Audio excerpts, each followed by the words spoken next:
Hey Refuge fam, Sam here. Just want to thank you guys for joining us online tonight. We as a youth ministry are still working through what the Refuge will look like in the coming weeks in light of our new restrictions in our province. Myself and Abbey are bummed that we aren't able to be with you tonight, but that doesn't mean that we can't have fun. We'll be working hard as a team to connect and engage with you in creative ways over the next number of weeks. And trust us, it's gonna be good. Even though life looks a little different right now, our desire for you to be in community and to know God hasn't changed. Check out this message about hope from Pastor Abbey. One thing I used to do quite often with my family was play board games. One of my favorites was Monopoly, but in all honesty, I lost a lot. Some rounds I'd be doing okay, only needing one more property to start putting up a house, but there were so many times when I would land on the wrong property and have to pay my brother all of my savings, or roll the perfect number to end up in jail. And in those moments, in all my anger and sadness, all I wanted to do was flip the game board so that we could just stop playing the game. I wanted to give up. I also started playing violin in elementary school, and while I love it now and I thought it was pretty cool at first, there were so many times when I didn't want to practice my scales or pieces because they just felt too hard. I thought there'd be no way that I could ever even be semi-decent at playing it. So for many years, while I took lessons, I wanted to throw in the towel. In life, it may seem that things are going okay for a moment, and then one thing after another, you begin to drift. Things start mounting on each other and life gets really hard. Things become overwhelming to the point where you feel like there is no hope, or to the point that you want to give up. To what or to whom do you turn when you feel like you have drifted so far away from dry land and you feel hopeless? What or whom will you turn to when life gets difficult? We see in the book of Hebrews that the Hebrew people were drifting from Jesus because they were going through really tough times. And I think that's something we can all relate to today. So let's read about that in Hebrews 6:13 to 20. There was God's promise to Abraham. Since there was no one greater to swear by, God took an oath in his own name, saying, "I will certainly bless you, and I will multiply your descendants beyond number." Then Abraham waited patiently, and he received what God had promised. Now when the people take an oath, they call on someone greater than themselves to hold them to it. And without any question, that oath is binding. God also bound himself with an oath, so that those who receive the promise could be perfectly sure that he would never change his mind. So God has given both his promise and his oath. These two things are unchangeable because it is impossible for God to lie. Therefore, we who have fled to him for refuge can have great confidence as we hold to the hope that lies before us. This hope is a strong and trustworthy anchor for our souls. It leads us through the curtain into God's inner sanctuary. Jesus has already gone in there for us. He has become our eternal high priest in the order of Melchizedek. We read this passage and we are reminded of how much we need an anchor for our souls. We may get worried and caught up with the mess of our world right now, COVID-19, online schooling, not being able to see our loved ones, family issues, friend drama, money problems, and so much more. Or we might get caught up in the internal things like worry, anxiety, depression, and fear. And we can even get caught up with the good things in our lives that turn into stress and pain. There have been times that I have wanted to give up. I've wanted to give up on a game of Monopoly, playing violin, trying in school, and sometimes even being a youth pastor. This verse reminds us that we need something to anchor our souls to because we are prone to drift by the storms of this world, and it can make us want to quit everything.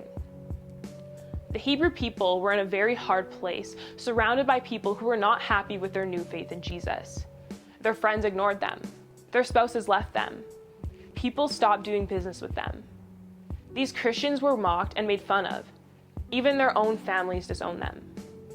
People were hurting and broken simply because they chose to follow Jesus. The writer of Hebrews is writing because he knows that the people were drifting further and further into hard times, and they wanted to give up on hope. People were asking, is Jesus really worth all this trouble? The author of Hebrews is pointing out in this passage that Jesus is the great and true high priest. Jesus is someone we can trust. Jesus is someone in whom we can put our hope. When he makes a promise, he will keep it. When he says he goes before us, he really does that. Here's a question that I want you to consider. Does your soul have an anchor? When things get hard in life, where or on whom do you focus to help you get through it? Where is your soul anchored? Is it in a boy or a girl, your family or friends, your abilities, your talents, your home, or your money? First off, your anchor can't be in your stuff. Only another soul can care for and help another soul. Your house doesn't have a soul. Your phone doesn't have a soul, no matter how much you love TikTok and Snapchat. These things cannot be your anchor because these things are ultimately dependent on you for them to function. They will wither, break, and will need to be replaced. People say that their anchor is their man or woman, best friend, or family. The problem with this is that you have a fractured soul that needs anchoring and is trying to tie up another fractured soul that needs anchoring. It's kind of like having two boats in the middle of a storm that's producing 15-foot waves, and you're trying to tie your boat to the other boat that's getting hit too. In the end, you're just going to sink together. It's definitely not the best idea. That is why our soul's anchor should be Jesus. He doesn't fade or decay like stuff. He isn't like every other person that depends on someone or something else. Jesus is God. He doesn't need anyone or anything. He will never fail us, nor could he ever fail us. Let's be honest with ourselves here, though. We might not like that the Bible said anchor. Why would we want to put an anchor down during a storm in our life? An anchor implies that we are staying there and that we are going to have to endure with clenched fists through the storm. It means that the waves are going to hit us and that we may get bruised. It means that life or the situation we're in or will be in might be painful. We would much rather have a helicopter Jesus or like a life alert Jesus so that we just have to call him and he would just come and get us out of whatever situation we're in. Maybe your parents are fighting, your friends aren't returning your texts, your boyfriend or your girlfriend dumped you, or you're worried about what our world is going to look like in the midst of a global pandemic. How great would it be to yell out, life alert, and then boom, Jesus just shows up and takes care of everything, takes you out of there, and it doesn't cost you anything. Everyone would sign up for Jesus if that were the case. However, it's hard to find many passages where people avoided the hard times because God just swept them out of their situations to save the day. This reminds me of a passage from Matthew 14. In this passage, Jesus told his disciples to go ahead of him to Gennesaret and get on a boat while he stayed and prayed. The disciples got in the boat and everything went very, very badly. Wind and waves were everywhere and they wanted out. Then they saw Jesus out in the distance walking and they freaked out, and rightfully so. I mean, they're on a boat in the middle of a huge storm, somewhere between 3 and 6 a.m., and they saw a man walking on water. See, Jesus walking on water told everyone to calm down and that everything would be okay. Peter, one of his disciples, then asked Jesus if he could join him. I don't know how Peter got to this choice. He went from freaking out because he thought he saw a ghost to asking Jesus if he could walk on water with him. Everyone always thinks that Peter and Jesus simply walked on flat, calm waters. I know that's what I usually thought, but the Bible account says that they were in the middle of a storm. This would have been absolutely incredible to see, as they walk on these stormy waves. So Peter looked at the wind and the waves and he became afraid. He took his eyes off Jesus and began to sink. However, Jesus grabbed Peter and saved him. With the wind and waves still going, Jesus asked, "Why did you doubt?" And, Peter could have been like, don't you see, Jesus? There's a storm, we can relate.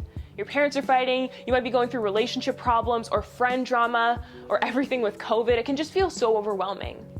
If Jesus is asking you why you're doubting, I think it's clear. It's because the storms are rough right now. Have you ever doubted Jesus in hard times? We all do. Think about this. Jesus was physically in front of Peter and Peter still looked away. If Peter can look away from the physical body of Jesus, what makes us think that we won't look away at times too? We're all going to have times in our lives when we doubt. And Jesus wasn't really asking Peter why he doubted here because he knew that everyone gets overwhelmed sometimes. Jesus was rhetorically asking, "Why do you doubt, Peter?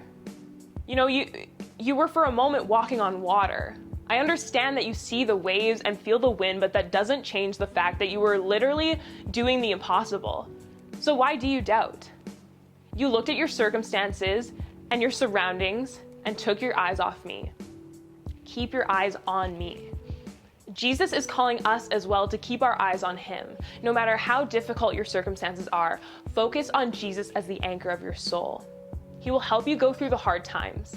He will help you persevere.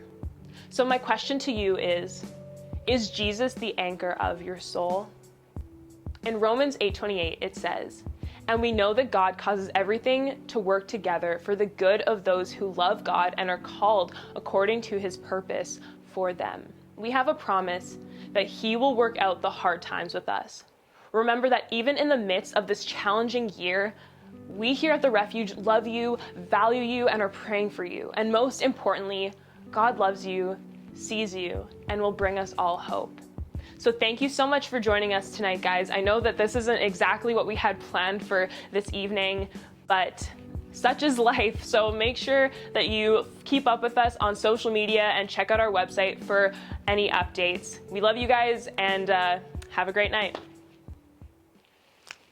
Thank you so much, Abby, for that encouraging word. You can find the links to our website and social media platforms down below. We also have some questions you can find on our website and Instagram for you to reflect on as you think about what is anchoring your soul. Lastly, we want to invite you to join us this Sunday for church at 10 a.m., whether it be online or physically distanced in person. And you can find all the details for our service down below. We love you guys, and we can't wait for what's next. Peace.